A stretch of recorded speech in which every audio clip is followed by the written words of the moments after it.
Good morning, everyone. We're here today to discuss a critical situation. The South Island's actions have left us no choice but to consider a naval blockade. I want to hear your thoughts on how we can effectively implement this. We've been preparing for this scenario. Our naval assets are ready to deploy. However, we need to ensure we have sufficient support from our allies, particularly Australia. I agree. Air support will be crucial. We can provide reconnaissance and transport for troops if needed. But we must be cautious about potential retaliation. From our perspective, we are committed to supporting this operation. We can provide additional naval and air assets to ensure the blockade's success. Logistically, we can deploy our frigates and patrol vessels to cover the main shipping lanes around the South Island. But we need to be mindful of potential losses. I have concerns about the humanitarian impact. A blockade could lead to shortages and unrest. We need a plan for managing public perception and potential internal dissent. Understand the concerns, but we must act decisively. Let's finalize the blockade plan for tomorrow. We'll need to coordinate closely with our allies and ensure we have contingency plans in place. I propose we allocate 20 ships for the initial deployment, with air support from both New Zealand and Australia. We should also prepare for potential skirmishes. I can commit 10 aircraft for reconnaissance and transport. But we need to discuss the rules of engagement carefully. We'll match that with 10 aircraft and 5 additional ships. Let's ensure our communications are secure and coordinated. I'll ensure our vessels are positioned to maximize coverage without exposing ourselves unnecessarily. I'll work on a public relations strategy to manage expectations and minimize panic. Alright, let's move forward with these plans. We'll reconvene tomorrow morning to finalize the details before deployment.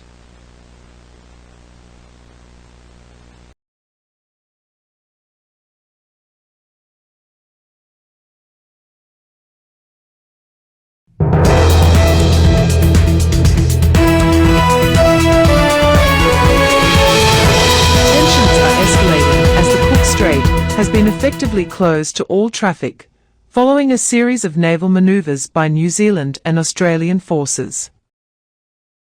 This strategic move aims to restrict the South Island's access to the sea, significantly impacting their ability to receive supplies and support. Meanwhile, in Wellington, defensive measures are being rapidly deployed at the mouth of the harbours. Submarine mines are being laid, and a network of surveillance systems is being established to monitor any potential threats. These measures are part of a broader effort to secure the capital and protect it from further attacks. The defensive preparations come in the wake of a recent naval attack on Wellington, which occurred 2 days ago.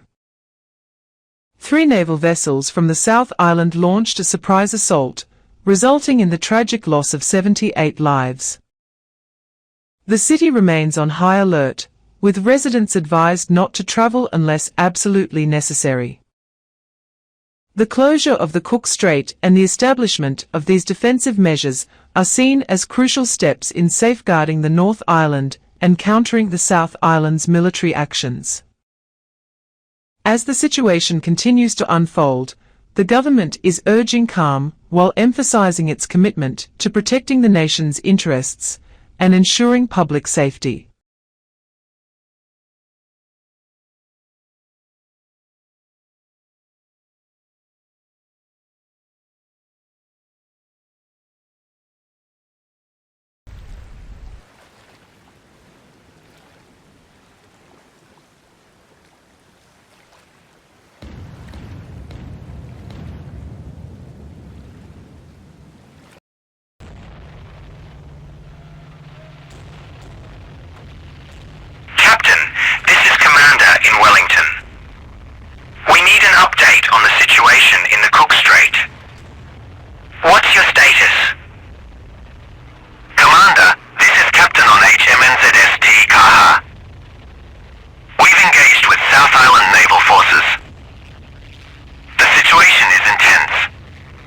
launched with over 20 ships, but they had 3 vessels waiting to defend the Strait.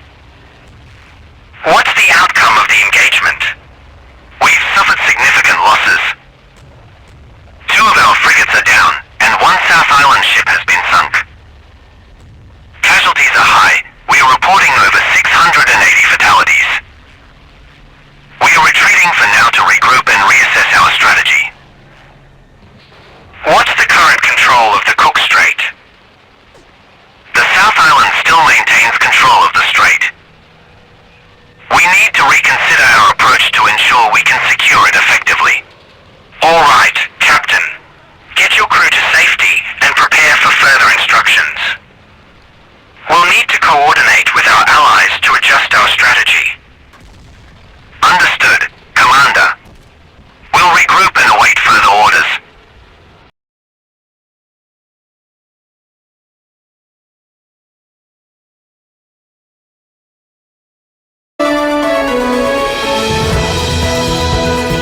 A dramatic naval engagement has unfolded in the Cook Strait today, as New Zealand and Australian forces clashed with South Island naval vessels.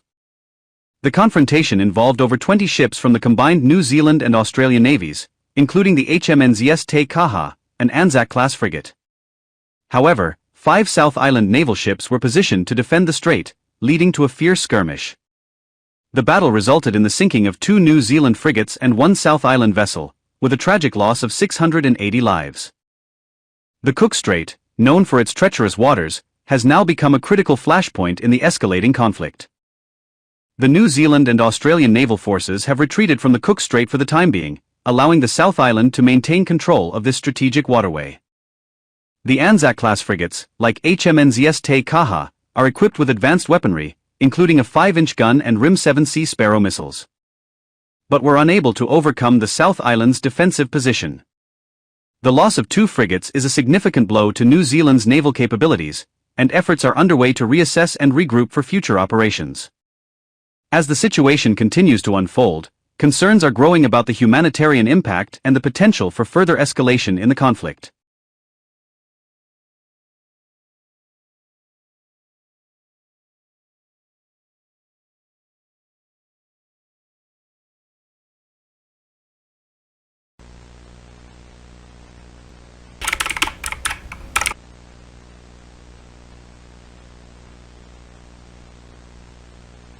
This broadcast is classified, and is intended for authorized personnel only. It is being transmitted on frequencies 123.45 MHz and 456.78 MHz from the Lower Wirepa military base. All unauthorized access is strictly prohibited. This broadcast contains critical operational details for the upcoming invasion of the South Island, and should not be shared with anyone outside of the designated clearance level. Please ensure all receivers are secure, and that this information is not compromised. The operation to invade the Upper South Island is set to commence shortly. We will be deploying a combined force of over 55,000 soldiers from New Zealand, Australia, and international allies. The invasion will target key locations in the Marlborough region, with the objective of securing strategic towns and infrastructure. Our forces will be supported by extensive air and naval assets, to ensure a swift and decisive victory. Soldiers are advised to bring essential personal gear, including water, rations, and first aid kits. You will be equipped with standard issue rifles, body armor, and communication devices. Be prepared to face resistance from enemy forces armed with similar weaponry. In the event of intense fighting, designated retreat zones will be communicated via secure channels. Ensure you are aware of these locations to minimize casualties. The invasion force will consist of multiple divisions from both the New Zealand Defence Force, NZDF, and the Australian Defence Force, ADF. The NZDF will contribute 20,000 troops, including element from the 1st Brigade and Special Operations Component Command. The ADF will provide an additional 25,000 soldiers, primarily from the 1st Division. Identification markers will be distributed to distinguish friendly forces. Ensure these are clearly visible at all times. The primary landing points will be near Blenheim, with forces deploying on beaches along the Wirral River. The towns of Blenheim, Seddon, Picton, and Renwick are top priority for liberation. Once ashore, units will move along State Highway 1 and secondary roads to secure key infrastructure and population centers. Their support will be provided to facilitate rapid advance and minimize resistance. It is crucial to distinguish between civilian and enemy personnel. Civilians are to be treated with respect and protected under the Geneva Conventions. Any instances of war crimes will be investigated and prosecuted. If you witness or suspect a war crime, report it immediately to your commanding officer or the military police. Remember, our mission is to liberate, not to harm innocent civilians. The invasion is scheduled to commence on the 7th of September at dawn. All units are expected to be in position and ready to deploy by 0500 hours. We wish everyone involved in this operation the best of luck and success. Remember to stay vigilant, follow orders, and support your comrades. Together, we will achieve our objectives and bring this conflict to a swift resolution.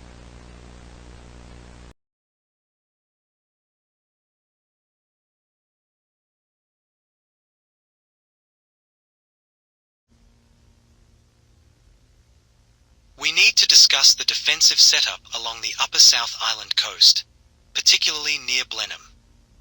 Our intelligence suggests there are approximately 5,000 soldiers stationed in the area, with a mix of permanent and field fortifications. That's correct. We've identified several key defensive positions, including remnants of old coastal batteries and newly constructed trenches. These fortifications are likely to be reinforced with anti-tank and anti-personnel mines. A naval reconnaissance indicates that the enemy has positioned artillery pieces along the coast, which could pose a significant threat to our landing craft. We'll need to neutralize these positions before we can safely deploy troops. Agreed. We plan to conduct a precision bombing run minutes before the landings commence to disable these fortifications. Our air support will include FA-18 Hornets and P-8 Poseidons for surveillance. We'll also deploy our own air assets, including the RNZASP-3 Orions for reconnaissance and A-109 helicopters for close air support. Our ground forces will move swiftly to secure key infrastructure once ashore. And naval guns will provide supporting fire to soften up the defenses before the bombing run. We'll need to coordinate closely to ensure all targets are accurately identified and engaged. Let's confirm the timeline. We'll begin the bombing run at 0500 hours, followed by naval gunfire support at 0515. The landings will commence at 0530. Understood. We'll ensure our troops are in position and ready to move as soon as the defenses are breached. I'll make sure our ships are positioned to provide maximum support during the landing phase. Let's review the communication protocols to ensure seamless coordination.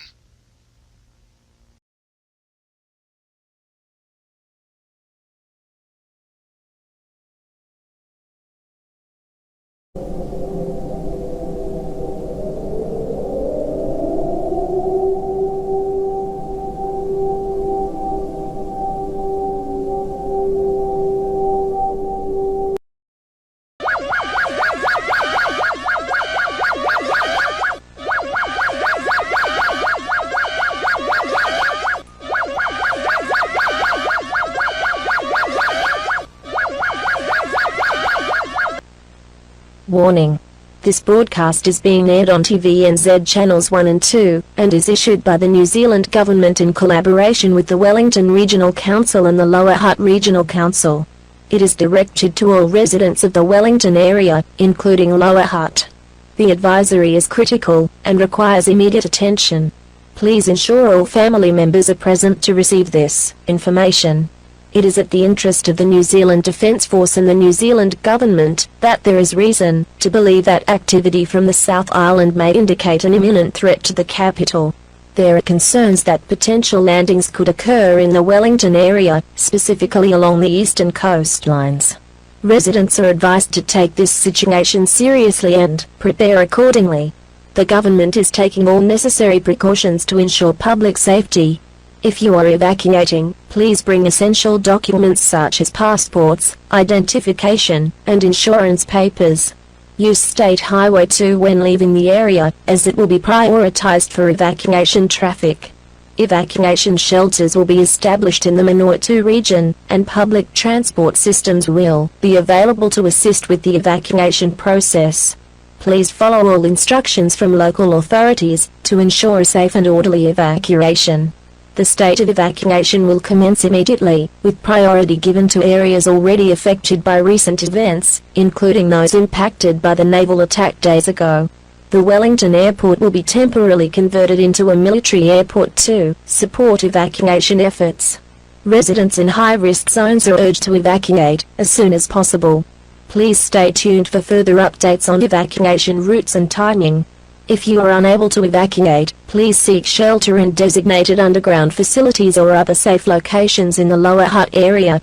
These shelters will be equipped with basic supplies and medical aid. If you are in a building with a basement, it may serve as a temporary shelter. Stay away from windows and exterior walls to minimize risk. Further information regarding the evacuation process will be provided through local news channels and emergency alert systems. Naval evacuations will commence from the Wellington Harbour, with assistance from naval vessels and support ships. Please follow all instructions from local authorities and emergency responders. Stay informed and stay safe. This evacuation advisory is a precautionary measure to ensure public safety. We urge all residents to take this situation seriously and prepare to evacuate when instructed. Please stay tuned for further updates and follow all instructions from local authorities. Your safety is our top priority, and we are committed to supporting you through this challenging time.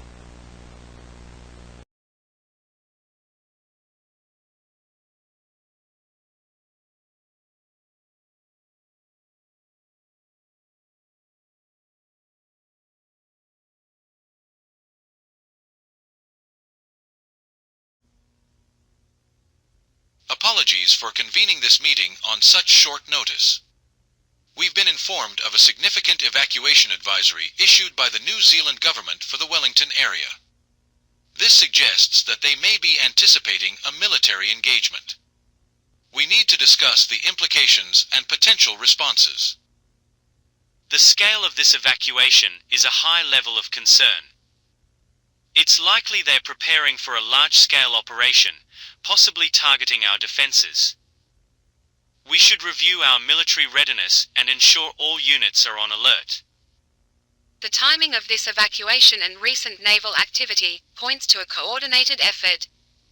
We should consider mobilizing our forces to key defensive positions and prepare contingency plans for various scenarios. What are our current defense capabilities in the Upper South Island? Are we adequately prepared to respond to an invasion? We have substantial defenses in place, including fortified positions and mobile units. However, we need to ensure that our air and naval assets are ready to support ground forces effectively. We should reinforce our defenses there and prepare for a potential amphibious assault. What are our options for mobilizing additional forces or resources? We can mobilize our reserve units and potentially seek support from local militias. However, we must ensure that any mobilization is done in a way that maintains public order. We should also explore options for disrupting their supply lines and communication networks to weaken their ability to launch a sustained attack. We'll need to maintain close surveillance of New Zealand's military movements to anticipate their next steps. Finally, let's discuss the potential for a preemptive strike. Should we consider taking the initiative?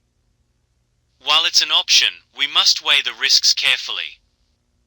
A preemptive strike could escalate the situation further and lead to unintended consequences. Our priority should be defending our territory effectively while keeping diplomatic channels open. Thank you. Let's proceed with caution and ensure we're prepared for any eventuality. We'll reconvene tomorrow to review our progress and adjust our strategy as needed.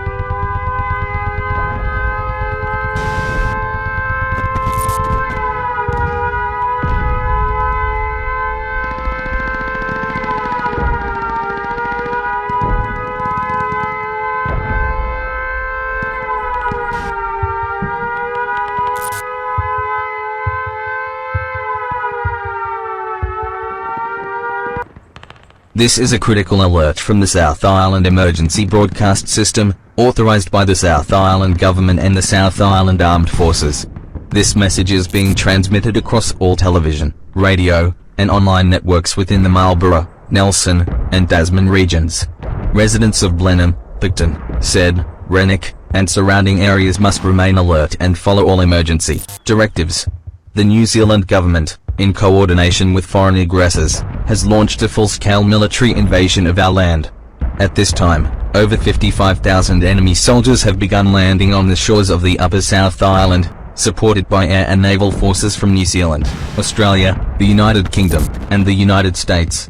Blenheim and surrounding towns are under direct attack, with enemy paratroopers and amphibious landings reported along the eastern coast. Military aircraft, including Air New Zealand transport planes, have been seen deploying enemy troops across the region. Explosions and heavy gunfire have been reported in Picton, Renwick, and along the Werribee River, and civilians are urged to avoid these areas immediately. South Island forces are engaging the invaders with everything available, but the enemy is utilizing overwhelming firepower. Artillery, guided missile strikes, and aerial bombardments are being deployed against South Island defenders.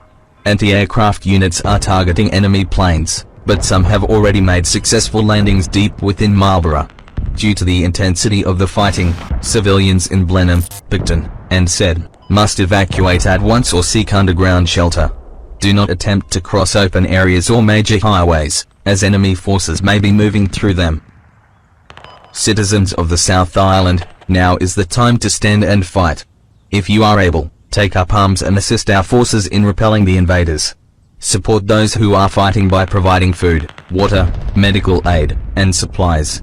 If evacuation is necessary, bring only essentials, identification, warm clothing, food, water, and a radio. The South Island Armed Forces will not allow this invasion to succeed, but we must all do our part. The corrupt and tyrannical government of New Zealand has shown its true face, one of greed, oppression, and imperial conquest. They would see our people slaughtered and our homes burned to satisfy their insatiable hunger for power. But they will not win. The South Island stands as one, and every invader who sets foot on our land will pay for their crimes in blood. New Zealand will never break us. This is a national emergency. Follow all evacuation orders, assist those in need, and remain vigilant. Further updates will follow as the situation develops. The South Island Armed Forces are fighting for our survival. Stay strong, stay defiant, and never surrender.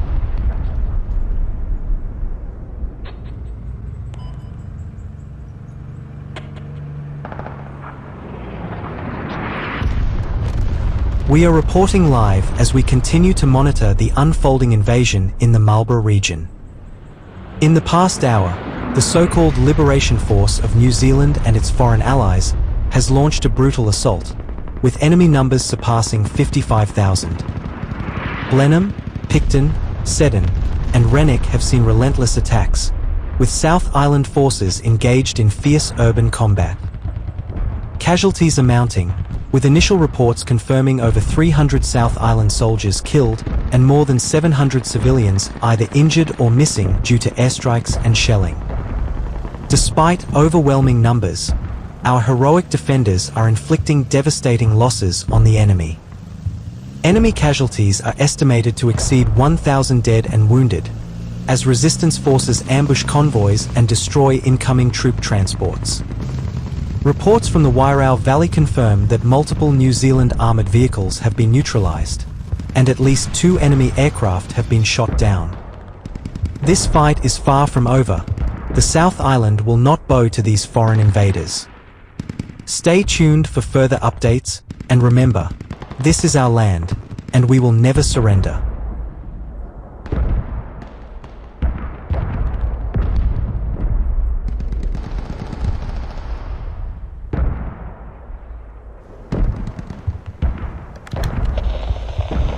Alpha 1, this is Command. What's your status on the landings? Over. Command, Alpha 1 reports successful landings in the northern Marlborough region. Picton and Blenheim have been secured,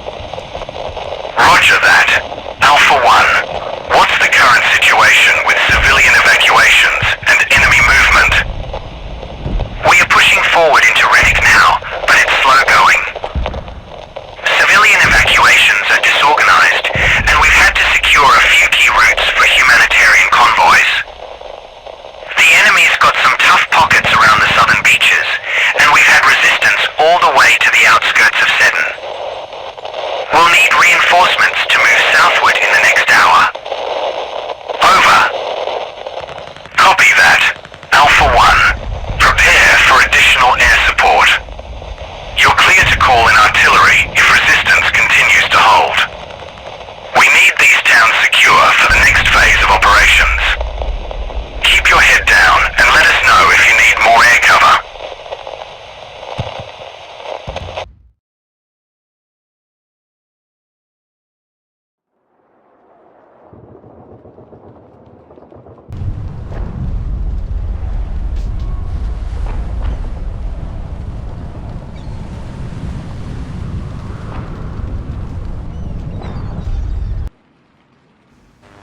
This is a special emergency broadcast from Nelson Radio, bringing you the latest developments regarding the ongoing attacks on the South Island. It is 11:30 AM on the 8th of September, 2024, and we are bringing you live updates on the unfolding situation. This broadcast is being aired on all major channels across the Nelson region, including 102.3 FM, 91.7 FM, and all local AM frequencies. Please stay tuned for urgent information and instructions from the South Island government and military officials. As of today, the city of Nelson and surrounding areas have come under heavy artillery fire from enemy naval warships. More than 520 people have tragically lost their lives, and widespread destruction is being reported across the city. Residents are urged to take immediate shelter and avoid any large, open areas. Stay indoors and move away from windows as explosions continue to rock the city. Military authorities recommend heading to designated safe zones as quickly as possible. The naval assault is being carried out by over 6 New Zealand, Australian, and Allied naval warships positioned along the Marlborough Sounds and in Golden Bay. Several rounds of artillery fire have already hit vital infrastructure, including government buildings, ports, and residential areas. Affected areas include the waterfront along Nelson's main harbour and parts of the Motueka coast. Stay clear of these regions, as further artillery strikes are expected. If you are near the shoreline, move inland immediately to avoid potential bombardment. The South Island government has issued a mandatory evacuation order for the entire Marlborough, Nelson, and Tasman regions. All residents in these areas are required to leave immediately and head south towards safer zones, including the city of Christchurch and further inland. Use Route 6 and the Inland Scenic Route, as they are the safest paths out of the danger zones. Evacuees are advised to remain calm, travel in groups if possible, and avoid any areas showing signs of further military activity. This concludes the emergency broadcast for the Nelson region. Please stay tuned for further updates, and remember that your safety is our #1 priority. Evacuate now, stay informed, and ensure you are prepared. We will continue to provide live updates as the situation develops.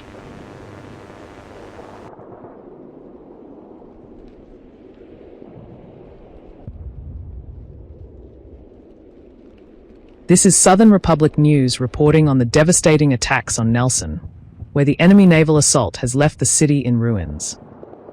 As artillery shells rain down on residential areas, including the central business district and the iconic waterfront, over 520 South Islanders have been killed. And thousands more are feared trapped under debris. The once bustling streets of Nelson have been turned into scenes of unimaginable destruction, with buildings reduced to rubble and fires burning throughout the city. It is clear that the invading forces are targeting our vital infrastructure and attempting to cripple our spirit. Nelson's harbourside, including the port and several coastal villages, has suffered direct hits, while the once pristine beaches of Tahunanui are now littered with wreckage. Locals report the catastrophic loss of life in areas such as the city's industrial zones and waterfront housing, leaving families and businesses devastated. Despite the destruction, many citizens are showing remarkable resilience, helping one another escape from the chaos. Our people will not bow to this foreign aggression. This attack will only fuel our determination to defend the South Island.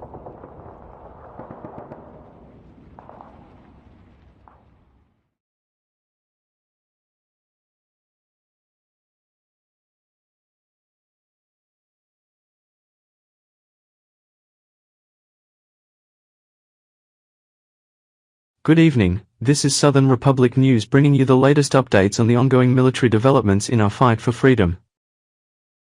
The New Zealand and Australian forces, with their overwhelming air and naval superiority, have now completely invaded the Marlborough region. Thanks to their strategic bombardment and coordinated land assaults, The South Island forces that once defended this vital territory have either retreated, turned themselves in, or simply walked away, unwilling to continue fighting their own people. The loss of life has been devastating, with over 5,000 confirmed dead from both sides, a tragic reminder of the cost of this conflict. Now, as the invaders push westward through Nelson and the rest of the Tasman region, the fate of these areas hangs in the balance. Reports suggest that the retreating South Island forces are regrouping and preparing for a fierce stand, but with morale crumbling, it is uncertain how long they will hold their ground. The enemy is advancing swiftly, but we remain defiant.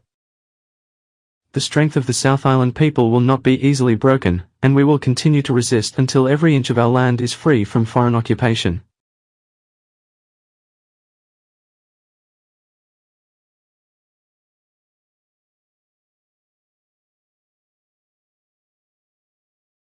New Zealand and Australian forces have successfully liberated the town of Seddon in Marlborough, after an intense battle that raged from midday until late afternoon. Heavy fighting erupted as South Island defenders, estimated to be around 300 strong, mounted fierce resistance using entrenched positions and makeshift barricades along State Highway 1.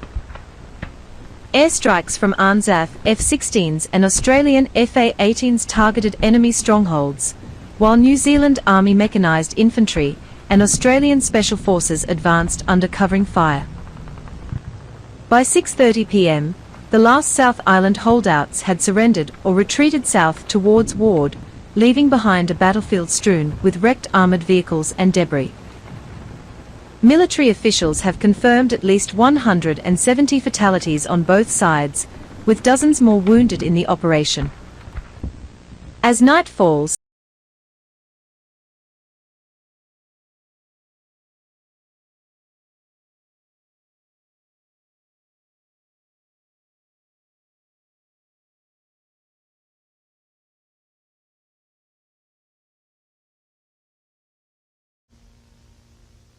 we need to discuss the feasibility of a counteroffensive.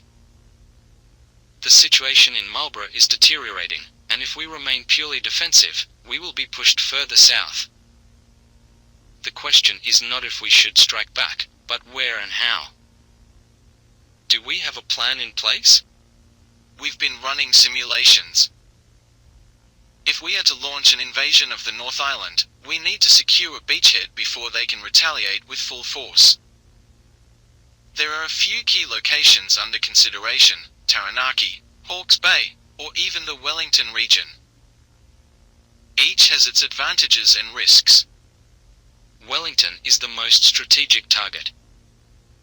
It's the capital, the political heart of New Zealand, and taking it would send a message. If we establish a foothold there, we could cripple their ability to command and force a ceasefire on our terms. But it's also the most fortified location in the North Island. Exactly. Their defences are concentrated there, naval bases, military headquarters, and a direct response force on standby. If we move on Wellington, we have to commit everything. An airborne assault supported by a naval landing is our best chance, but their air superiority is overwhelming. Then we need to consider alternative sites. The Kapiti coast, perhaps? Less fortified, easier to secure a beachhead. If we establish supply lines and reinforce quickly, we can push toward Wellington from the north instead of a direct assault. That could work, but it's a gamble. If they counterattack before we reinforce, we'll be wiped out. We need to coordinate airstrikes, cyber warfare, and possibly even sabotage within Wellington before we move. A surprise assault is the only way this succeeds.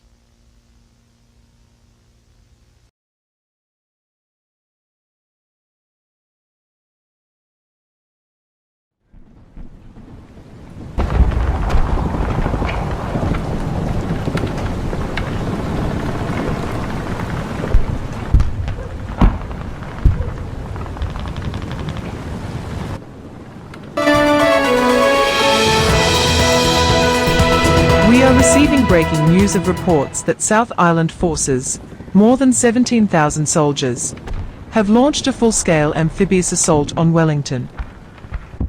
Landings are confirmed at Pet 1 Beach, Eastbourne, and even as far south as Ohio Bay. Heavy fighting has broken out along the waterfront, with gunfire echoing through the streets of the capital. The situation is escalating faster than anyone could have imagined. Armed volunteers, more than 40,000 of them, have mobilised alongside New Zealand's reserve forces, forming defensive lines across Lambton Quay, Courtney Place, and the Parliamentary District. Artillery shells have struck the beehive, leaving the northern facade heavily damaged. Rockets have also hit the Interislander ferry terminal and the Seaview industrial area, sending plumes of black smoke into the sky. We are now hearing reports that the fight for Wellington is turning into brutal, street-by-street urban warfare. The South Island forces are pushing inland, attempting to capture key government buildings, but resistance is intense. Reserve units from Palmerston North and Wanganui have been deployed to reinforce the city, while naval and air strikes are targeting enemy landing craft in the harbour. Hold on, we are receiving word that a broadcast is imminent, please stand by.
This is an official emergency broadcast issued by the Government of New Zealand and the Lower Hutt Civil Defence Authority.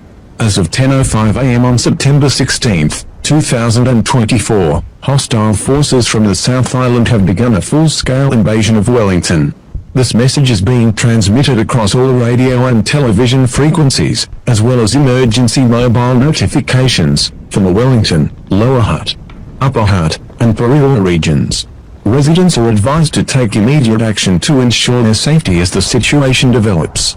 More than 17,000 South Island troops, supported by at least 20 naval vessels, have landed in South Wellington and the Miramar Peninsula. South Island forces are utilizing modified civilian ferries, repurposed naval vessels, and amphibious landing craft to transport troops and armored vehicles. Enemy aircraft, believed to be stolen or repurposed Royal New Zealand Air Force and civilian planes, are providing air support and conducting reconnaissance over the city. The New Zealand Air Force and allied defence units are engaging incoming hostiles. The central business district and surrounding suburbs are now battlegrounds, with fighting reported in Tero, Kilburnie, and Newtown. South Island forces are pushing inland toward Lambton Quay and the Parliament District, attempting to seize control of key governmental and strategic locations. More than 40,000 volunteer fighters and reserve personnel from across the North Island, including Palmerston North, Wanganui, and Napier, are en route to reinforce Wellington. The first wave of reinforcements is expected to arrive within the next 30 minutes and will engage enemy forces immediately upon arrival. Heavy artillery and missile strikes have already devastated critical infrastructure within the city. The Beehive, the New Zealand Parliament buildings, and the Supreme Court have sustained significant damage, while the Department of Civil Affairs headquarters at 1 Grey Street has been reduced to rubble. Residential areas, including Mount Cook, Thornton, Brooklyn, and Hatete, have suffered severe destruction, with reports of mass casualties. Civil defense teams are struggling to evacuate survivors as bombardments continue. Residents in Lower Hutt and surrounding areas must evacuate immediately. If you are able to leave, Bring essential supplies, including food, water, identification, medical supplies, and protective clothing. Take State Highway 2 or State Highway 57 north toward Manawatu and seek shelter in designated emergency facilities. Official evacuation centers in Palmerston North include Arena Manawatu, Massey University Emergency Shelter, Arapuni Race Course, Palmerston North Boys High School Gymnasium, and the Fielding Civic Centre. The South Island forces are employing guerrilla urban warfare tactics, using high-rise buildings, underground parking structures, and civilian homes to entrench their positions. Civilians who are capable of fighting are strongly encouraged to enlist in local resistance units or assist in defensive operations. Weapons and tactical training stations are being set up in Lower Hutt and Pereira for volunteer fighters. There is always a position available for those willing to defend their homeland. This is not just a battle for Wellington, this is a battle for New Zealand's future. Most members of the New Zealand government have been evacuated to a secure facility deep within the North Island until the capital can be secured. However, the Prime Minister and several senior officials, including the Minister of Civil Affairs, remain in Wellington to coordinate defence efforts alongside the New Zealand Defence Force and civilian fighters. Meanwhile, the Wiripa military base remains on high alert, prepared to deploy additional forces as needed. Every effort is being made to repel the invaders and prevent further losses. Wellington must hold. If we defend our capital, we will cripple the South Island's ability to advance further into the North Island. The enemy is facing immense resistance from all corners of the city, and they will not take Wellington without suffering catastrophic losses. Stay vigilant, stay strong, and stand together. New Zealand will not fall.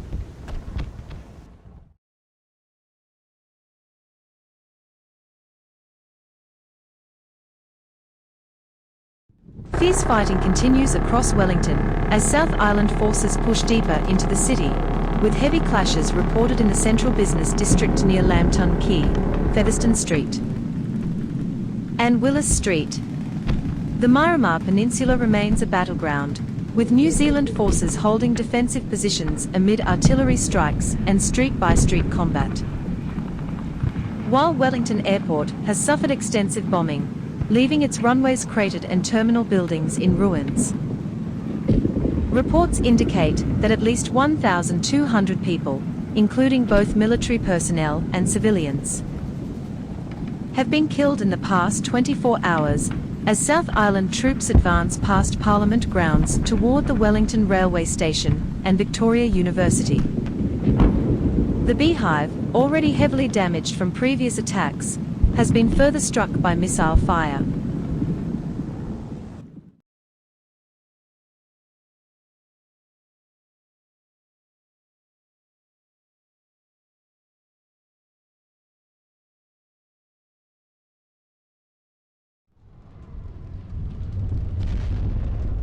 We bring you the latest updates on the Wellington Liberation Operation.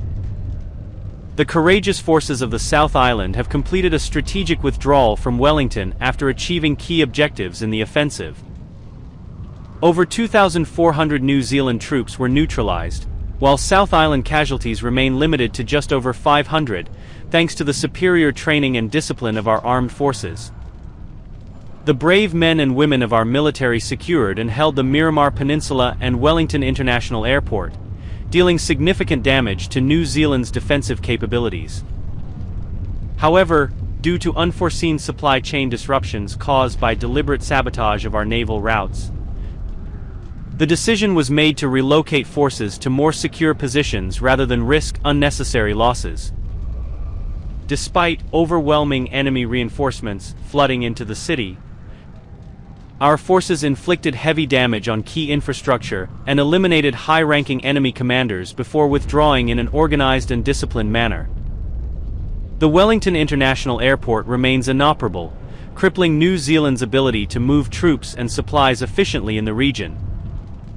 Additionally, the destruction of key supply depots and transport hubs has left the enemy in logistical chaos. With our forces now regrouping and preparing for the next phase of operations, it is clear that the fight for control of New Zealand is far from over. This was not a defeat but a calculated maneuver in a much larger war.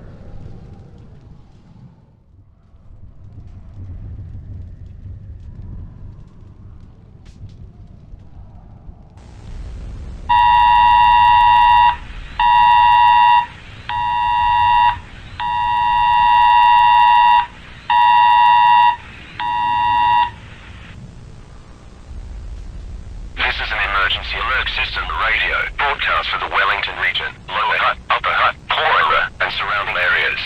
This message is being transmitted on behalf of the New Zealand Civil Defence, the Wellington Regional Emergency Management Office, and the New Zealand Defence Force.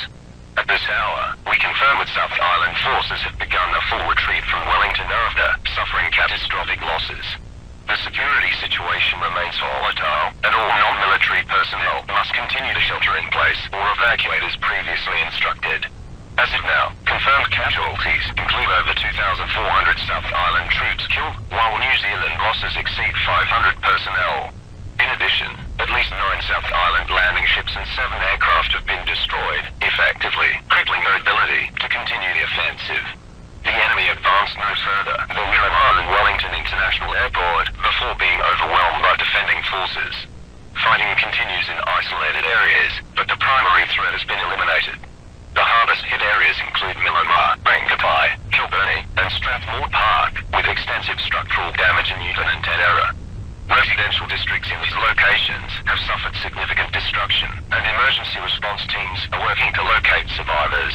The volunteer defence forces remain active, but some units have suffered heavy losses and are being rotated out for reinforcement. All civilian movement remains restricted, and entry into affected areas is prohibited. To bolster Wellington's defences, multiple Royal New Zealand Navy ships have been stationed at the harbour entrance, including HMNZS Tekka and HMNZS Odira, ensuring no further enemy landings can occur.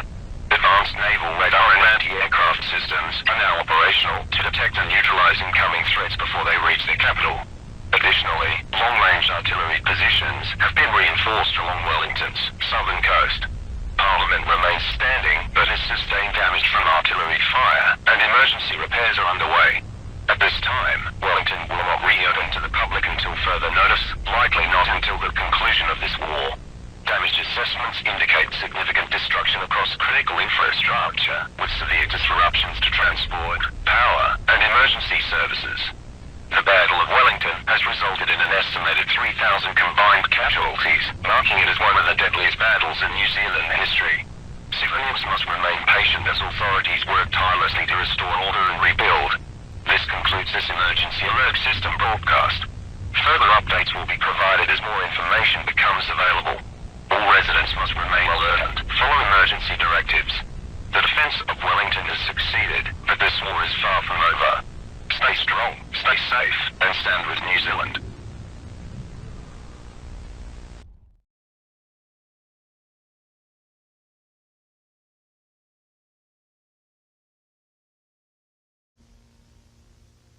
Fuck. Wellington was supposed to be the turning point. Now, we've lost thousands, spent untold resources, and have nothing to show for it. We cannot afford for the public to see this as a failure. What's the official line? We emphasize tactical repositioning. The objective was to test New Zealand's defences and weaken their hold on the capital. Losses are regrettable, but the operation disrupted their ability to launch future counteroffensives. We frame this as a strategic maneuver, not a retreat. That won't be enough. People saw the bodies, they heard the reports. The families of the dead will start asking questions. We need to control the narrative before the opposition exploits this. Then we shift focus. Divert attention to the success in Kaikoura and the East Coast and our continued control of the South Island. Highlight how many of their forces we killed, inflate the numbers if necessary. We need a victory, even if we have to create one. The problem is morale. Soldiers who fought in Wellington know what happened. Some of them are talking. If this spreads, we could see desertions, or worse, refusal to fight. Then we silence the worst of it. Control the media, issue directives to military personnel that spreading false information is treasonous.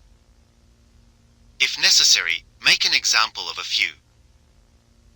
We need total unity. Agreed.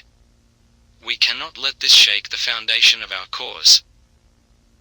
We regroup, rearm, and find another way to push forward. If Wellington is out of reach for now, then we look elsewhere. This war isn't over yet.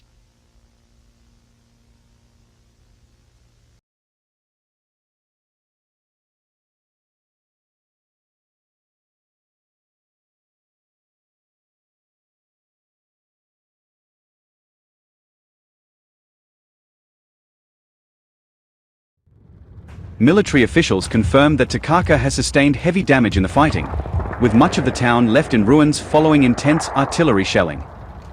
In Nelson, the situation remains tense as forces secure key infrastructure, including the port and arterial roads, while engineers work to restore power and clear debris. Further south, pockets of resistance in the lower Tasman region have been neutralized, though some retreating South Island forces have reportedly sabotaged key highways and bridges. In Marlborough, Havelock and smaller coastal settlements are assessing the extent of damage, with reports of destroyed homes and disrupted supply lines. Meanwhile, intelligence suggests that South Island troops are reorganizing their defenses deeper inland, with Christchurch now becoming the focal point of their resistance. Military leaders say efforts are already underway to reinforce supply chains and stabilize the newly secured regions as the war pushes further south.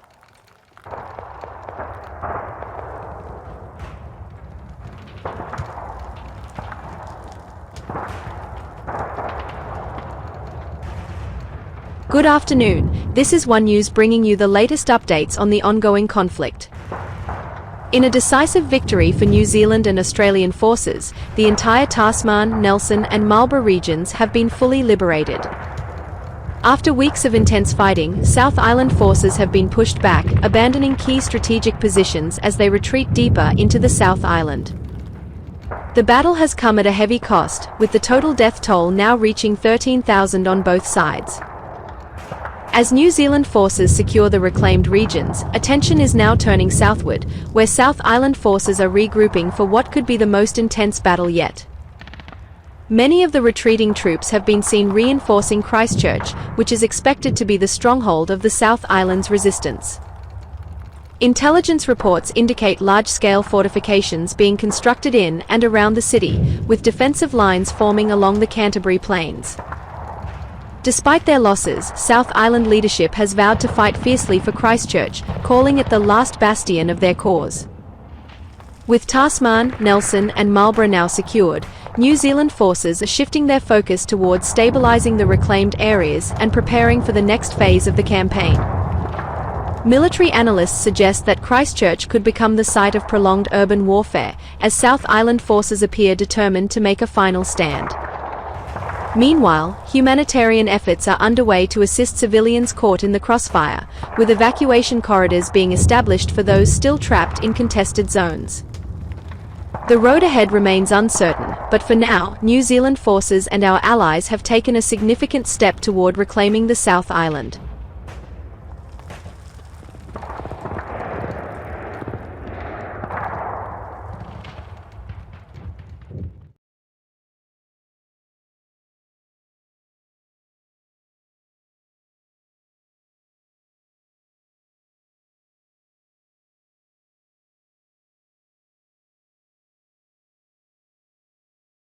As the conflict in New Zealand's South Island intensifies, new reports have surfaced about designated safe zones where fighting is strictly prohibited.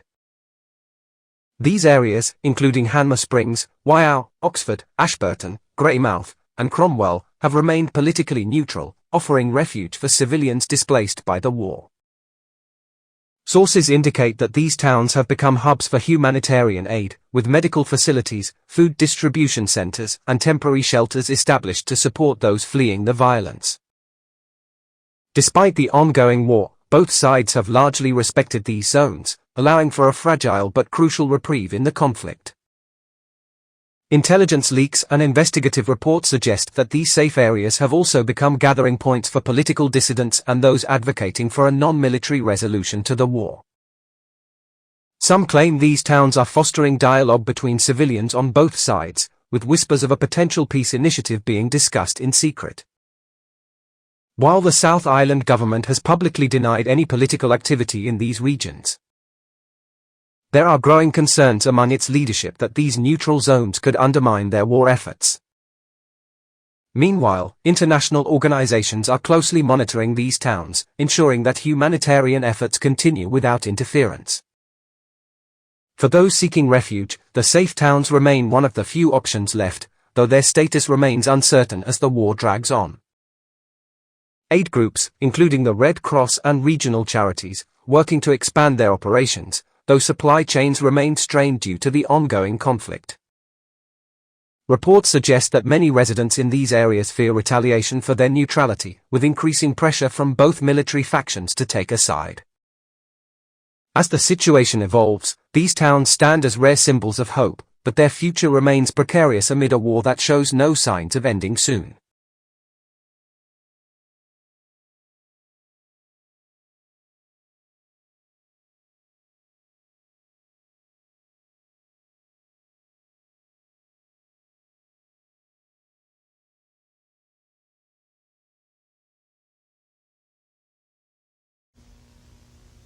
We cannot allow these so-called safe zones to continue to exist, especially if they are harboring political dissidents and undermining our war effort.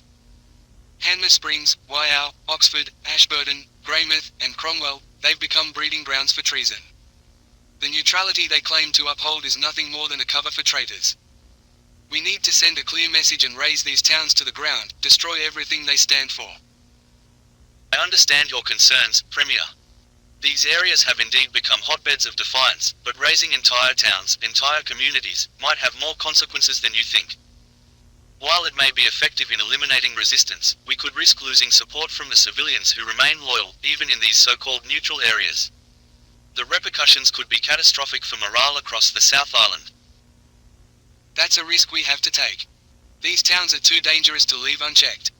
Their political neutrality is a form of betrayal, and if we don't act decisively, we'll show weakness. The people need to see that we won't tolerate any form of insubordination, no matter how subtle. I'm not saying we do nothing, Premier. But I need to weigh the cost of such an operation, the cost in lives, in resources. If we proceed, we must be certain it won't backfire. The loyalty of the South Island is fragile, and if we destroy these towns, we could push even more civilians to resist us. We have to be careful, very careful, with how we move forward. Careful, yes. But we cannot afford to let this insurrection fester any longer. I'll have the resources prepared for a full-scale operation to neutralize these towns. Once we show that we can do this, we will crush any further opposition. I expect your full cooperation, Chief. Of course, Premier. I'll make the necessary arrangements for the military to be ready. I will provide the intelligence and support, though we will need to keep this operation contained, keep it quiet, until it's done. We'll proceed, but with caution. It's a delicate situation. Good. Make sure it's done swiftly. The sooner we deal with this, the sooner we can refocus on the war. Keep me updated, Chief. I will, Premier. You'll be the first to know when we're ready to move.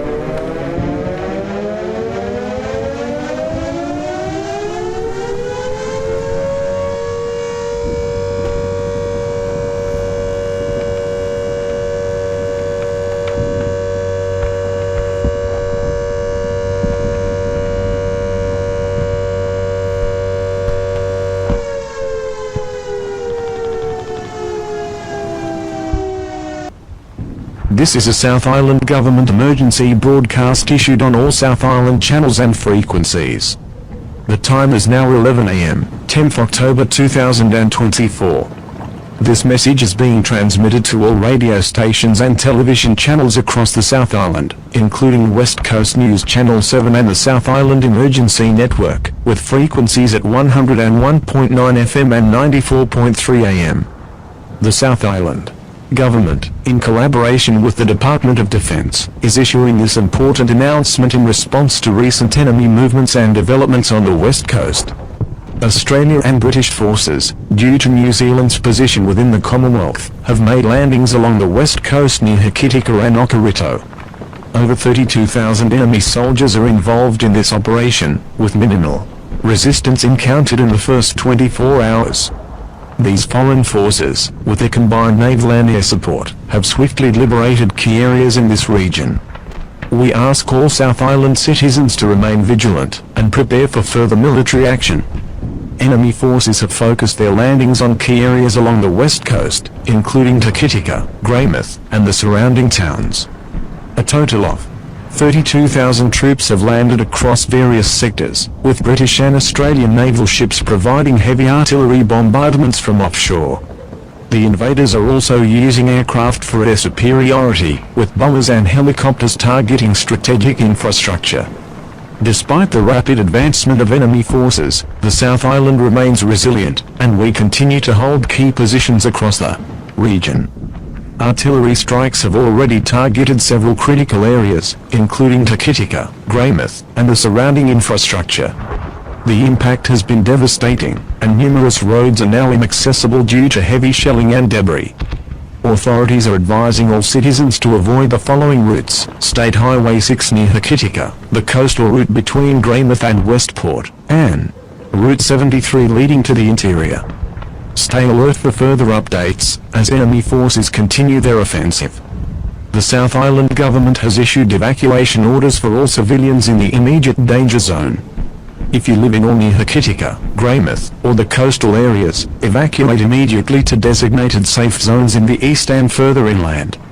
For those in need of evacuation assistance, please head to the South Island military shelters located in the town of Franz Joseph, the Mount Cook area, or further into Canterbury at the Ashburton shelter.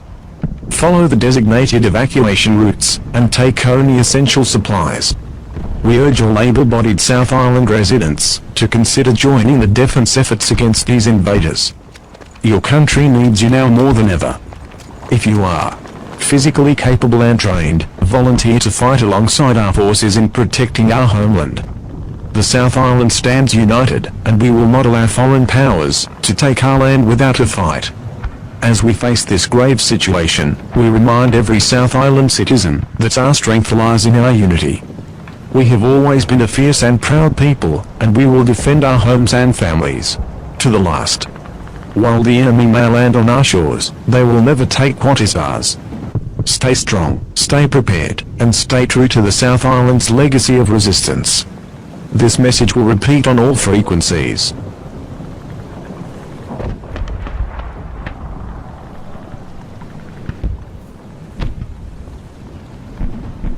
In a dramatic escalation of the New Zealand Civil War, over 32,000 Australian and British troops have successfully landed on the west coast near Hokitika and Okarito. The rapid deployment, backed by naval bombardments and aerial assaults, has led to the swift liberation of key towns like Hokitika and Greymouth, with little resistance from local forces. Local sources estimate that more than 50 enemy vessels, including destroyers, assault ships, and transport craft, were involved in the operation. With aerial support from over 65 fighter jets and helicopters. These coordinated attacks have raised alarms within the South Island about the potential for further advances as forces move inland. While many of the coastal towns have been liberated, South Island forces continue to mount a resistance effort, attempting to regroup further into the interior. As of now, Allied forces control critical infrastructure such as transport hubs and power stations, severely disrupting daily life. Civilian casualties remain difficult to confirm, though initial reports suggest significant damage to residential areas, with multiple buildings destroyed in Greymouth and Hokitika. As the Australian and British forces move forward, local militias and reserve personnel are reported to be fortifying positions deeper in the South Island, particularly in Canterbury and the mountains near Mount Cook.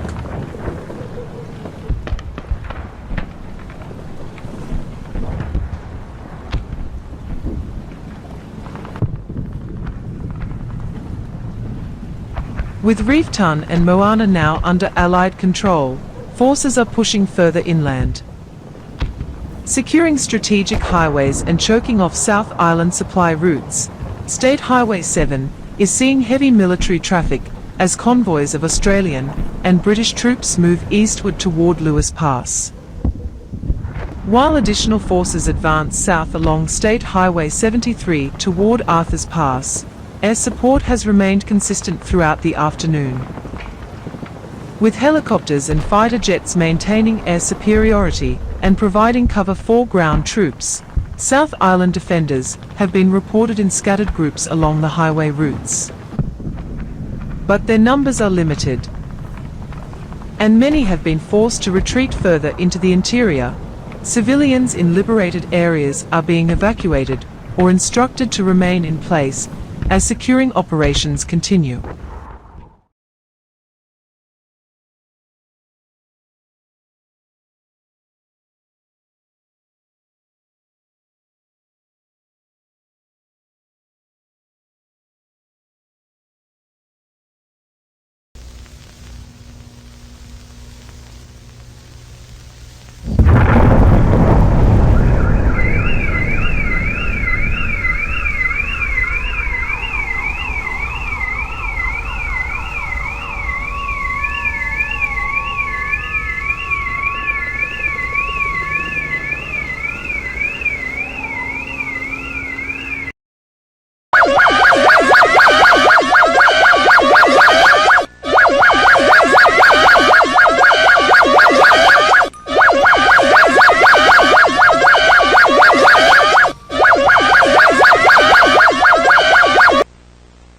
This is a regional emergency alert system broadcast for the Auckland region. All regular programming systems are now shut down until further notice. This broadcast is issued by the Auckland Emergency Management Unit and is being transmitted across all available channels. The time is 10:15 a.m. on the 13th of October, 2024, and this message is being broadcast to all residents of Auckland. At approximately 9:50 a.m. today, a devastating bombing took place at the Sky Tower in central Auckland. A group of South Island terrorists, believed to be aligned with radical anti-government factions, planted explosives beneath the tower, resulting in a massive explosion. The Sky Tower has collapsed entirely, with debris scattering across the central business district. The blast has caused extensive damage to surrounding areas, and initial estimates suggest that hundreds, if not thousands, of people may have been affected, either killed. The perpetrators of this terrorist attack are believed to be from the South Island, seeking retribution against the New Zealand government. Authorities are urging the public to remain alert, as the situation may escalate further. A complete military lockdown has been imposed, and those found responsible for this attack will face severe legal and military consequences. The Sky Tower collapsed in a northeast direction, impacting buildings in the central CBD area and causing widespread destruction. As of now, a full military lockdown is in effect across the Auckland region. All businesses and workplaces are closed, and residents are prohibited from leaving their homes. No one is allowed to travel outside of Auckland or leave the city until further notice. Security forces are fully deployed to maintain order, and access to all non-essential services will be restricted.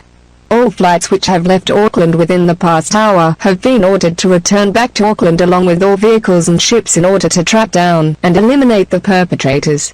The Auckland Central Business District is now no-go zone, and emergency services are being redirected to that area for immediate response. All efforts are focused on assessing the damage and providing medical assistance to those injured. Access to this area is strictly controlled, and civilians are advised to stay away for their safety. Please remain calm and stay vigilant during this time. Authorities are working tirelessly to contain the situation, and we ask that everyone adhere to lockdown protocols. Further updates will be provided as soon as they become available. Stay safe, Auckland.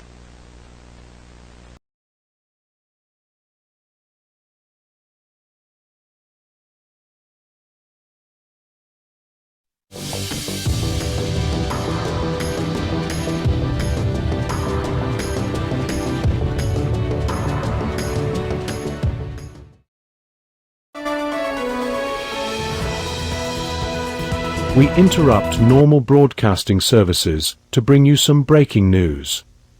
This is One News reporting live from Palmerston North. Due to the ongoing devastation in Auckland, where many of our associates are presumed dead or missing following today's bombing, we are broadcasting from here to provide the latest updates.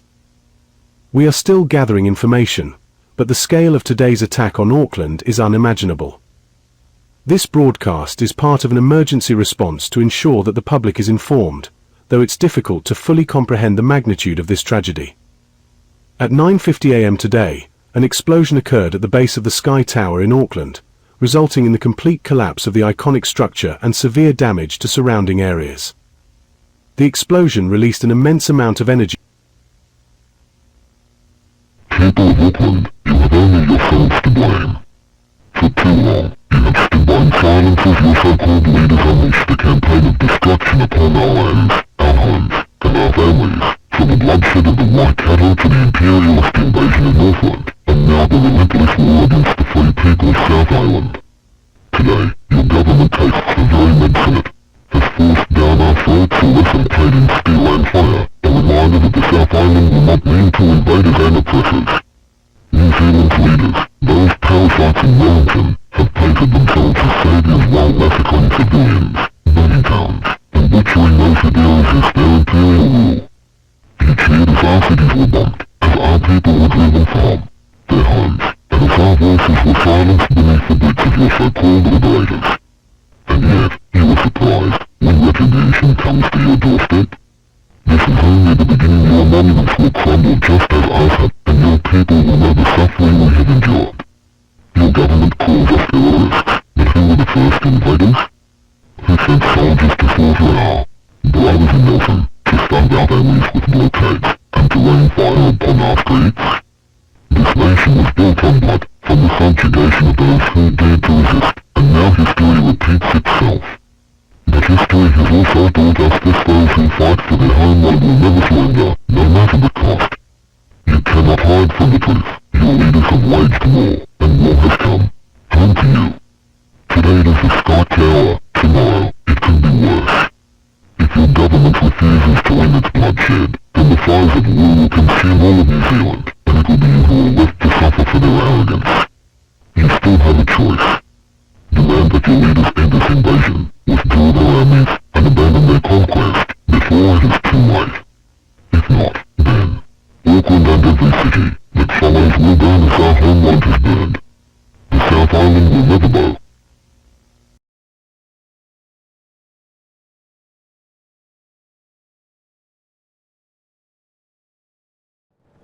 Deep into Canterbury. Allied forces have now pushed within 50 kilometres of Christchurch, with towns such as Amberley, Oxford, and Darfield falling under New Zealand control within the past 24 hours.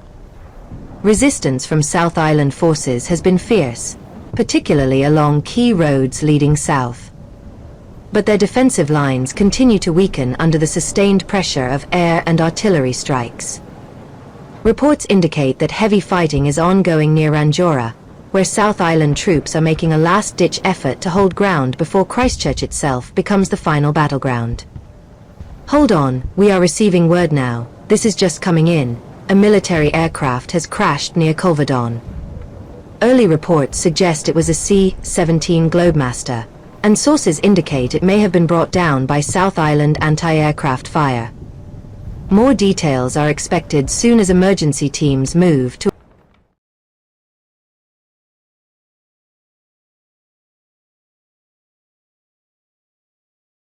This is NewsHub reporting on the latest developments from Canterbury. New Zealand and Australian forces have advanced deep into the heart of the South Island, now within 50 kilometres of Christchurch.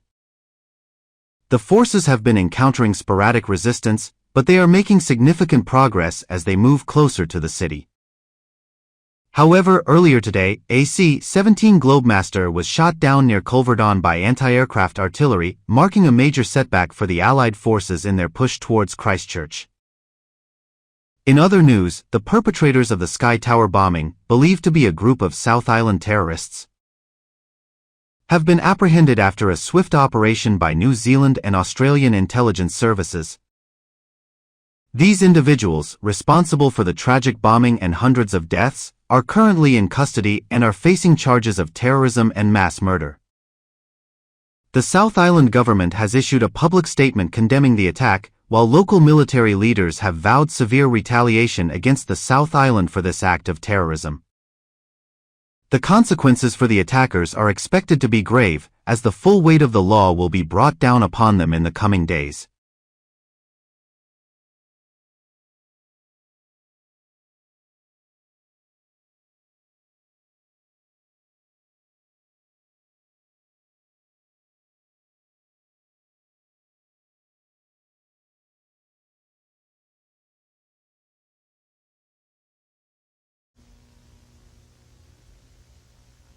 Alright, let's begin. The situation in the South Island has been progressing, but we're approaching a critical phase. Australian and British forces have made substantial headway through Arthur's Pass, and we're now within striking distance of Christchurch. We need to be very strategic about how we approach the annexation of the city, especially given the risk of further civilian casualties and the resistance we'll face. Indeed, Prime Minister. Our intelligence suggests that the South Island forces are digging in deep, particularly around key strategic points like the outskirts of Christchurch and the southern reaches of the Canterbury Plains. Given their retreat towards the city, our best approach would be a coordinated strike, focusing on encircling them and forcing a surrender, if possible. The city's defenses will be formidable, but we have the manpower and artillery to overcome them. We're prepared to support in full, Prime Minister. We've already positioned significant forces along the west coast, but moving in closer to the heart of Canterbury will require careful coordination. We can deploy heavy artillery along the southern regions of Christchurch, and our air support can provide essential cover, but we must also anticipate guerrilla tactics from the remaining South Island defenders. Securing the vital infrastructure in Christchurch will be critical. I agree with my colleagues. In terms of tactical precision, we should focus on isolating the city from the surrounding areas, cutting off all potential escape routes for the South Island forces. This will allow us to methodically advance and reclaim Christchurch, ensuring minimal civilian casualties. We will also need to ensure that any remaining resistance is neutralized before the city can be fully liberated. I'm in agreement with this approach. We need to hit them hard, but we also need to make sure we have control of the city once it's liberated. I'll authorize immediate coordination between New Zealand, Australian, and British forces to execute this plan. Let's ensure that Christchurch liberation is swift and decisive, but also focused on minimizing destruction where we can. Understood, Prime Minister. We'll move forward with these plans and prepare our forces for the next phase of the operation. I'll have my team finalize the strategy for the encirclement and ensure that all logistical elements are in place. We'll be ready. We'll continue to coordinate with your forces and provide any additional support you require. We'll also ensure air superiority in the coming days to prevent any surprise attacks from the South Island's remaining air force. We will stand by to assist as needed. With everything in place, we can bring this to a swift conclusion. Excellent. Let's do what we can to end this conflict swiftly and bring peace to the nation. Meeting adjourned.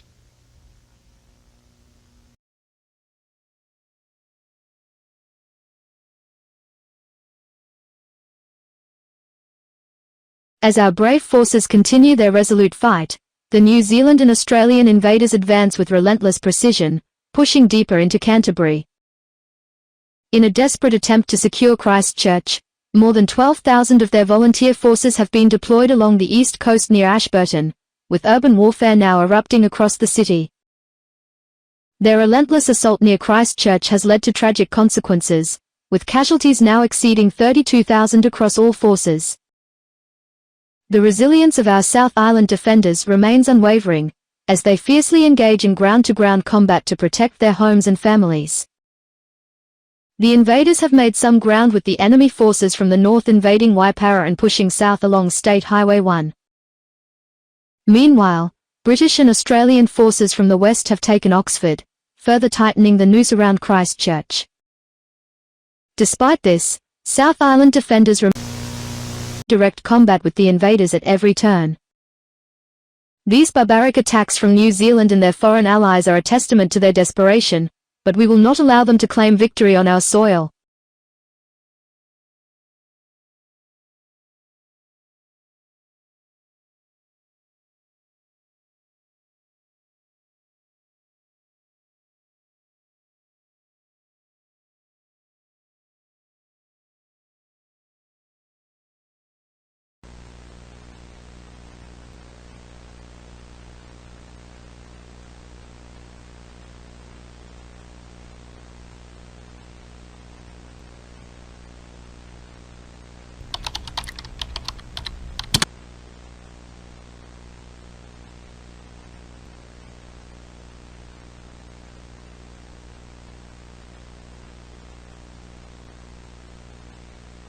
This is an official New Zealand Defence Force emergency broadcast, airing at 3 p.m. on the 2nd of November, 2024. We are bringing you the latest updates from the front lines of the ongoing operation to secure Christchurch. Our forces, alongside our Australian and British allies, have been making significant advances. With over 12,000 troops deployed along the east coast near Ashburton, we are preparing for intensified urban combat within the coming days, as we close in on Christchurch's outskirts.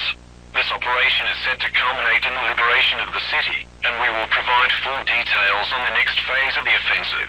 Troop movements are intensifying around Christchurch.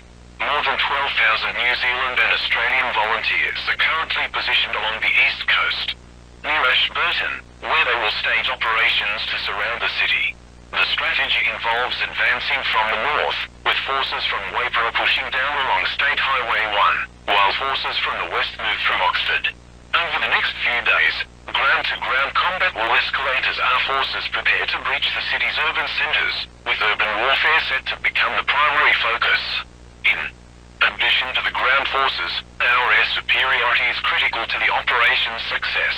New Zealand, Australian, and British air units will be conducting a series of air raids over Canterbury, targeting key military and defence installations. Strategic bombing runs will be focused on South Island supply depots and infrastructure. Highways 1, 72, 73, 77, and 79 will be fortified and reinforced to secure critical routes for the advancing forces, ensuring vital supply chains and reinforcements are not hindered during the final assault on Christchurch. The remaining South Island defenders are estimated to number fewer than 10,000. With Christchurch under imminent threat, it is expected that a final stand will occur within the city limits. The South Island Premier has reportedly taken refuge in the northern outskirts of the city, though his exact location remains unconfirmed. The fall of Christchurch will effectively mark the end of the South Island's resistance, and our forces are prepared to make a final push within days. As our forces closen, it is critical to remember the importance of this operation. The complete encirclement of Christchurch is a necessary step in securing the South Island. New Zealand and its allies remain committed to restoring peace and order. We continue to work in close cooperation with our Australian and British forces to ensure the successful liberation of Christchurch and the subsequent restoration of the city's security. This concludes this emergency transmission. We urge all personnel to stay alert and remain informed. The liberation of Christchurch is imminent, and victory is within reach. We will continue to keep you updated with any developments.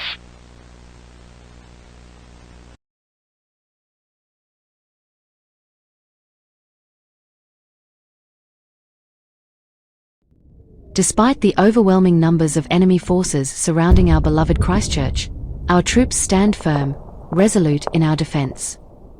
Over 80,000 enemy troops, including New Zealand, Australian, and British forces, have encircled the city, but they underestimate the will of the South Island people. Today, we've witnessed their desperate air raids and artillery bombardments, yet the courage and strength of our defenders remain unmatched. With only 13,000 South Island forces inside, we continue to hold ground, and our resolve only grows stronger. The South Island government has issued a direct order to all able-bodied citizens within Christchurch: no one is to evacuate. We will not flee in the face of tyranny. Every citizen is now a fighter, tasked with defending our homeland, or face the severe consequences of execution for treason. The enemy may use napalm and bombs to destroy our city, but they will never break our spirit.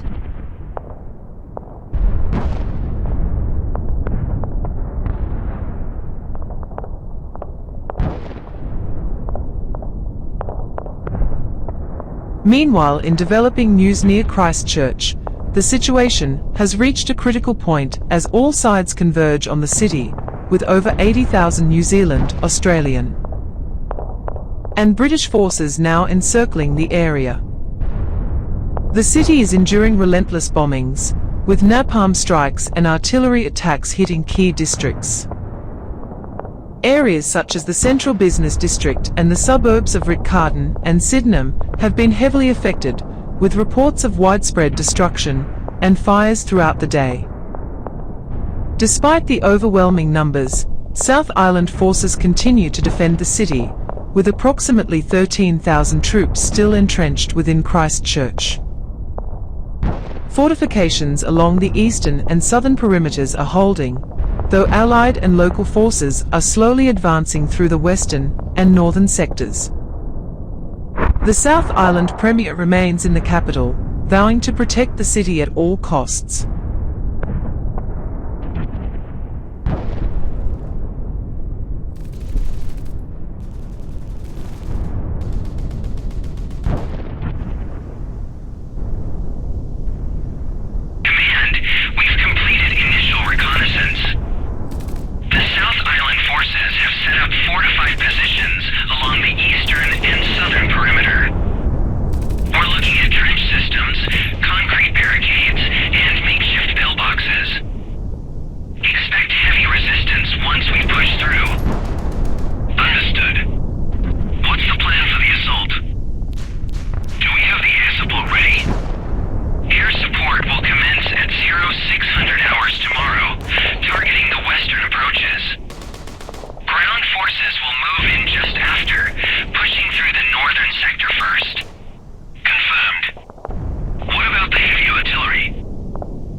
This is One News, reporting live from Christchurch as the situation here intensifies. The city is now fully surrounded by over 90,000 New Zealand, Australian, and British forces, with heavy combat occurring throughout the day. Forces have been steadily advancing through the city's outer districts, facing determined resistance from South Island troops in various fortified positions. Air raids and artillery strikes continue to shake the city as the full scale of the assault is realized. With ground forces pushing in from all directions, the South Island defense is collapsing in multiple key areas, but fierce urban fighting continues. Allied forces have successfully secured much of the northern and eastern parts of Christchurch, including key infrastructure points. The city's strategic importance cannot be understated as New Zealand and Allied forces move in to cripple any remaining resistance. The battle now focuses on the final defense lines, with South Island forces retreating into smaller pockets within the city. Reports from military officials indicate that the South Island's forces are vastly outnumbered, with only around 13,000 soldiers remaining to fight in the heart of the city. Commanders on the ground are reporting progress in the sector-by-sector assault, with an estimated final push to secure the central government district expected in the coming hours. There are still concerns over the use of heavy artillery in civilian areas, as both sides attempt to control key vantage points. The fate of the capital is now uncertain, with heavy casualties on both sides as this decisive battle continues.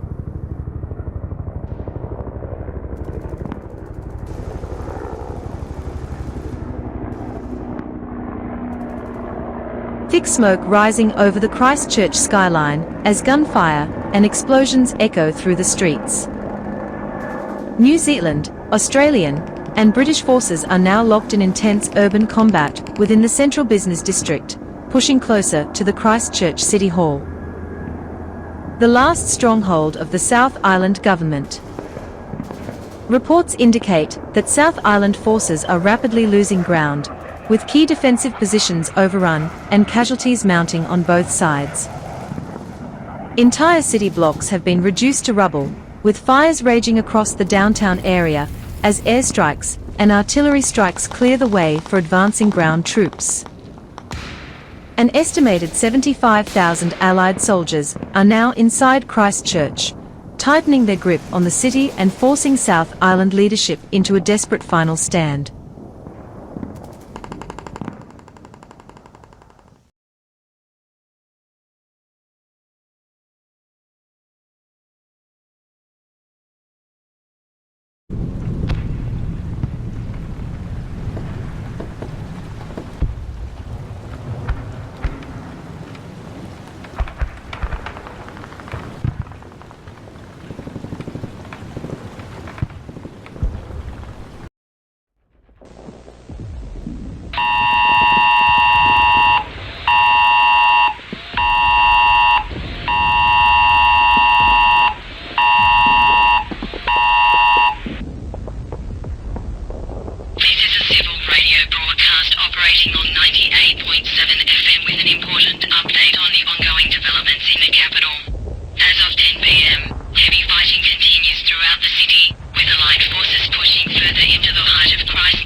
citizens of the South Island, people of New Zealand, and the world, this is the final address of the South Island government.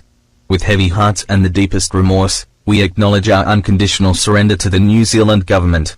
After nearly 2 years of division, conflict, and suffering, it has become clear that this war has brought nothing but devastation upon our land, our people, and our future.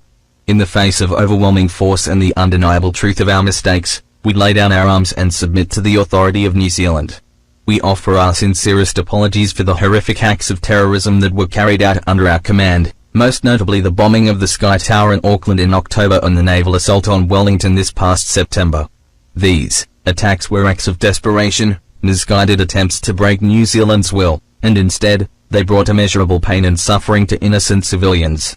We recognize now that these actions were inexcusable, and no justification can erase the destruction they caused. To the families of those who perished, to the people of Auckland and Wellington, and to the nation of New Zealand as a whole, we only ask for your forgiveness and mercy upon our people and towns. Furthermore, we take full responsibility for the forced secession of Waikato and the following Waikato War in August of 2023, a catastrophic decision that led to the deaths of over 8,000 people, including over 7,000 civilians and 1,400 soldiers. This reckless move, driven by arrogance and political ambition, caused untold suffering and ripped apart communities. The violence that followed did not bring independence or strength, it only deepened the wounds between us.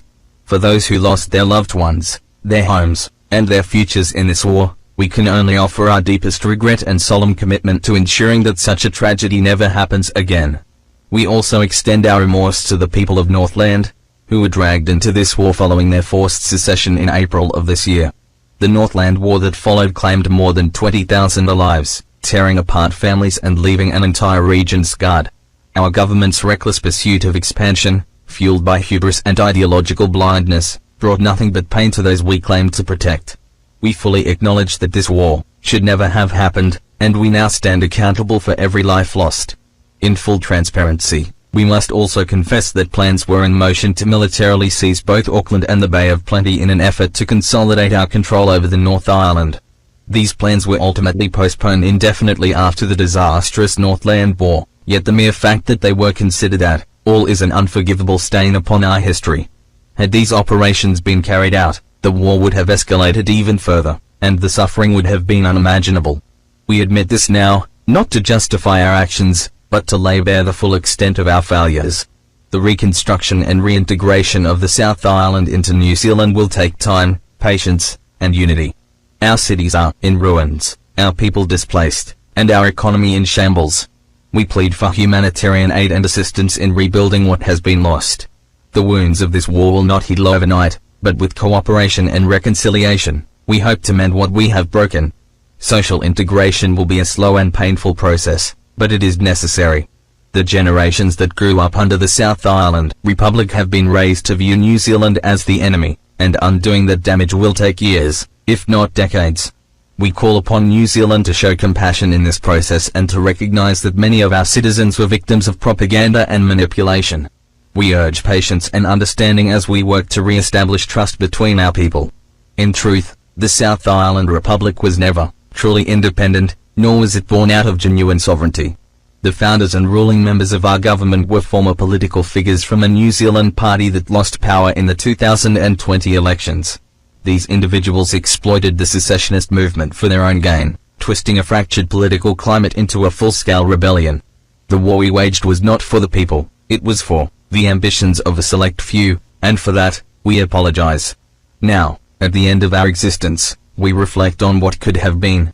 The South Island stood for nearly 2 years, a nation born in defiance but consumed by conflict. What was once seen as a bold step toward independence has instead become a cautionary tale of division, arrogance, and the cost of war. To all who suffered, to all who lost, and to the people of New Zealand, we are sorry. From its birth on the 12th of December, 2022, to the downfall and inevitable collapses of this night on the 10th of November, 2024. This will be the final broadcast of the South Island government. From this moment forward, we no longer exist as a separate entity. Our leader has surrendered, our forces have laid down their arms, and our people now belong to New Zealand once more.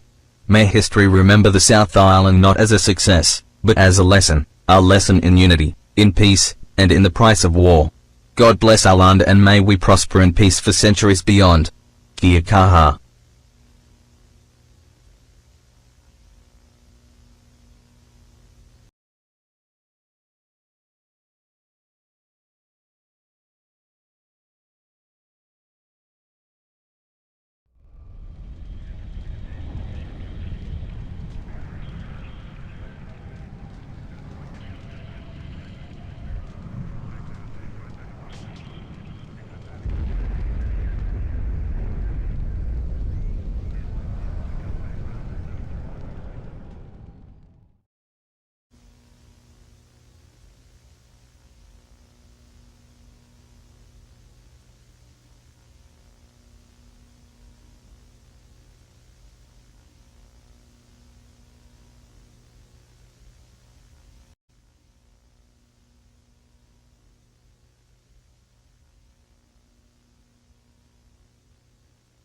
Hello. This is a national broadcast from the New Zealand government. Please pay attention to the following message. The war is over.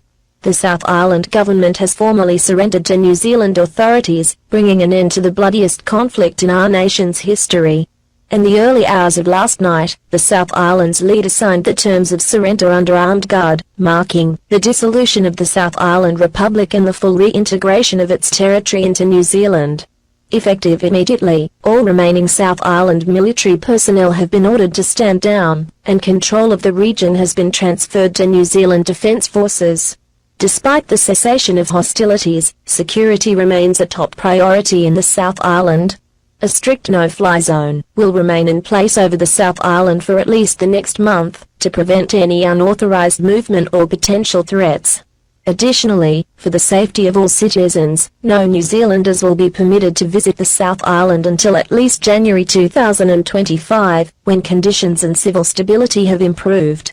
The New Zealand government urges patience and cooperation as recovery and rebuilding efforts begin in earnest. In recognition of the pain and separation caused by this conflict, the government will be facilitating the reunification of families torn apart by war. Civilians from the South Island who wish to reconnect with loved ones in the North Island will be permitted to travel under strict security measures.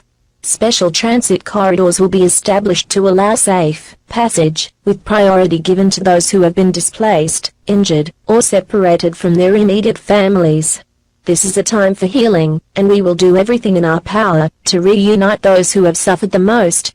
Justice will also be served for those who led this nation into war. The International Criminal Court, in cooperation with the United Nations, has confirmed that over 45 high-ranking officials of the South Island Republic will face charges of crimes against humanity and treason. The former South Island leader, alongside key figures such as the Chief of the South Island Armed Forces, the Secretary of Security, and the Director of Strategic Affairs, will be extradited to maximum security facilities in Australia, Fiji, and other allied nations, where they will serve life sentences.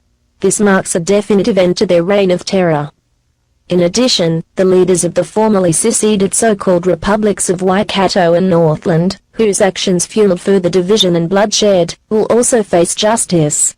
Those responsible for the unlawful secessions and the wars that followed, will be detained in maximum security facilities in locations such as Nauru and Norfolk Island. Their crimes have devastated New Zealand, and they will be held accountable for every life lost under their rule. These measures are necessary to ensure that no such rebellion ever threatens the unity and peace of our nation again. The process of rebuilding begins now, and New Zealand will not do it alone.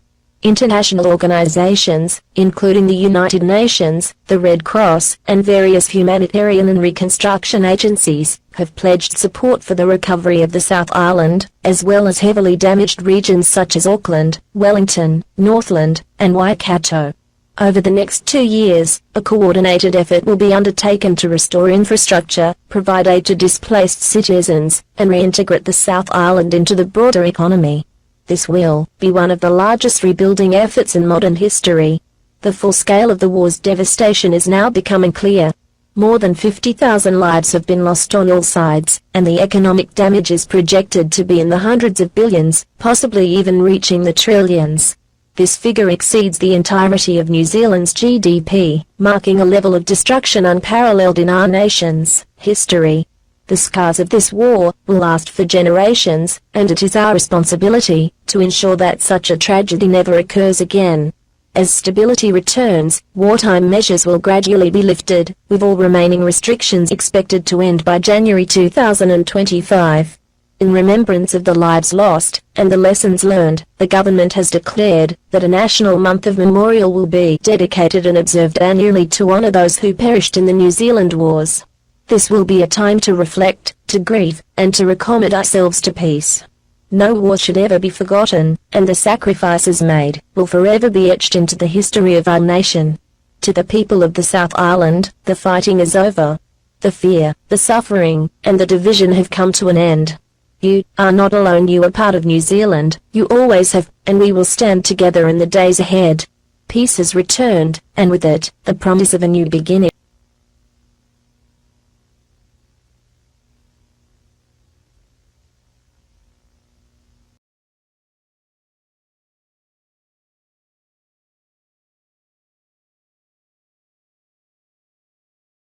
Nearly a month after the South Island's surrender, New Zealand has fully reasserted control over the region. The final decision regarding the South Island's future was made days after the surrender, granting Stewart Island as its only remaining territory. With the vast majority of the South Island's population either fleeing, integrating back into New Zealand, or facing legal consequences. Fewer than 1,000 individuals now remain under the banner of the defunct republic.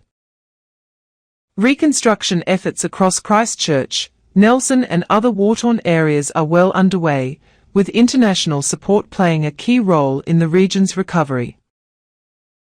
New Zealand's diplomatic ties with Australia, the United Kingdom, and the United States have strengthened significantly as a result of the conflict.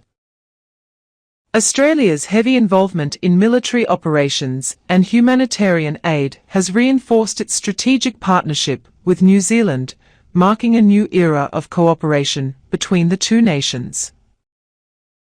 The United Kingdom and the United States have also deepened their alliance with New Zealand, recognizing the nation's resilience and commitment to stability. These strengthened relations are expected to bring long-term economic and security benefits, ensuring that New Zealand remains well supported on the global stage. As the dust settles, the fate of the former South Island leadership remains uncertain. Many key figures have either fled the country, taken their own lives, or been imprisoned for their role in the war. The former leader of the South Island has been permanently barred from entering New Zealand, as well as all NATO, Five Eyes, and Commonwealth nations, effectively leaving him stateless. His current whereabouts remain unknown, with some official reports stating that he may have been relocated to a maximum detention centre. While the final death toll of the war has been confirmed at 52,000, a grim reminder of the cost of division and conflict.